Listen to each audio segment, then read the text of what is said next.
पूर्व कैबिनेट मंत्री करतार सिंह भडाना ने दी हिंदू मुस्लिम एकता की मिसाल।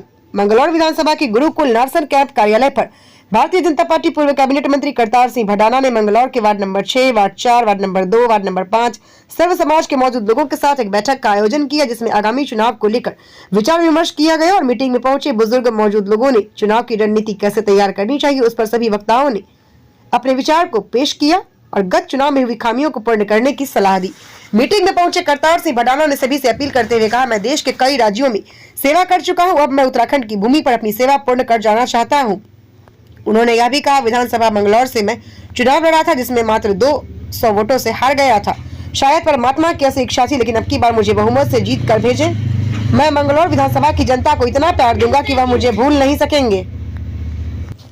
उन्होंने क्षेत्र की जनता को शिवरात्रि के महापर्व की ढेर सारी शुभकामनाएं देते हुए कहा, मुझे आपके प्यार और आशीर्वाद की जरूरत है। और आज के इस प्रोग्राम में मौजूद रहे कुछ मुस्लिम समाज के लोगों से हाथ जोड़कर विनती की कि आने वाली 13 मार्च को पूर्व कैबिनेट मंत्री करतार सिंह भडाना मंगलौर के मुस्लिम समुदाय के लोगों का रोजा इफ्तारी का एक प्रोग्राम भी करेंगे, जिसे मंगलौर की जनता का हार्दिक स्वागत अभिनंदन करेंगे। देखिए स्टार न्यूज प्लस के लिए हरिद्वार के मंगलौर से आरती सैनी की ये रिपोर्ट। अब तो पूरा कर गए तो कलियर शरीफ आया करते थे।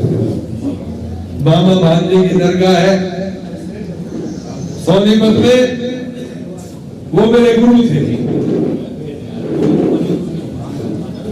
तो हमने यहाँ पे 1000 गज का एक प्लॉट लिया कलियर शरीफ।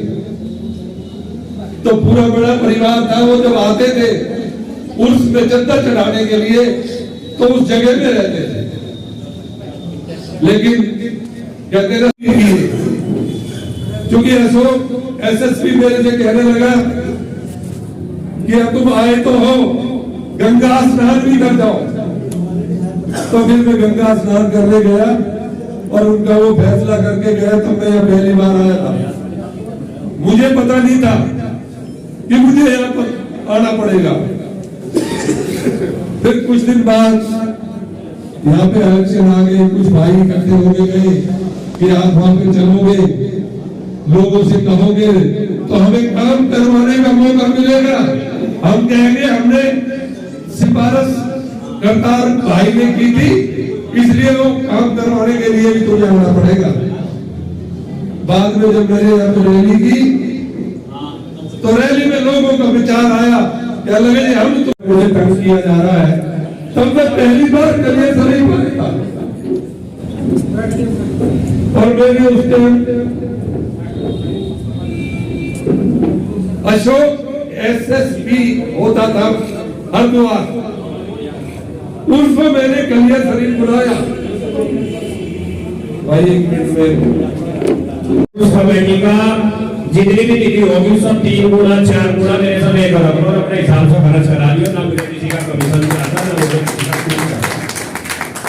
अभी प्रमुख साहब सोमवती का प्रोग्राम उठा यहाँ से और आप तो जुड़े रहे। सोमवती तो यहाँ मेरी विधायक रहे, तो सोमवती के प्रधान यहाँ ये कहते हुए मिले कि आज तक हमारे यहाँ एक रोड़ा नहीं लगा, एक कंकर नहीं लगे। अगर सोमवती को भी लगी तो वो कहीं नहीं लगते। यह गलत बात है प्रमुख साहब मेरी। इससे आगे ये बात है फिर भडाना जी का विपक्षी है, उनका कहना ये है कि मंत्री जी का बार-बार दिन प्रतिदिन बढ़ता ही जा रहा है। इसके बारे में वो भी अपनी कोशिश में लगे हुए हैं, वो और कारवा बढ़ाना चाहते हैं। लेकिन मैं ये बात मानता हूँ कि जब तक ऊपर वाले की मर्जी नहीं होती कुछ नहीं। अगर वो मेरा कारवा बढ़ा रहे तो उसे कोई रोक नहीं सकता, और उसे अगर वो रोकना चाहेंगे तो उसे कारवा कोई बढ़ा नहीं सकता। तो इस बात को लेकर बहुत चिंतित था कि कहीं बढ़ाना जी ना आ जा और मैं अगली बार फिर इलेक्शन में कहीं ना कहीं रहता हूँ। नौकरी के लिए लोग जाते हैं ना, रेस में कंपटीशन होता है कि भाई जो तगड़ा व्यक्ति होगा वही रेस में जीतेगा, नौकरी पहले उसे मिलेगी। तो कई बार ऐसा हो जाता है कि रेस में ज़्यादा तेज भागने वाला जो लड़का होता है, वो जो कम भागने वाला है ना, वो उसे बुखार करवा देता है या उसको किसी वजह से पीछे रख देता है। तो वो तो है, देखो वो देखो हमारे अपोजिशन के नेता है, विधायक है, उनका तो ये डर स्वाभाविक है, लेकिन पार्टी से मेरे से क्या, पार्टी तो कैंडिडेट तो देगी ना कोई, तो मेरा पर्सनल तो उनसे कोई लड़ाई है नहीं। क्यों भाई? नाब थी 20 साल पहले आया था, जब भी नहीं थी, तो मैं तो संबंध बनाता हूँ, बिगाड़ता नहीं। अगर संबंध बिगाड़ ले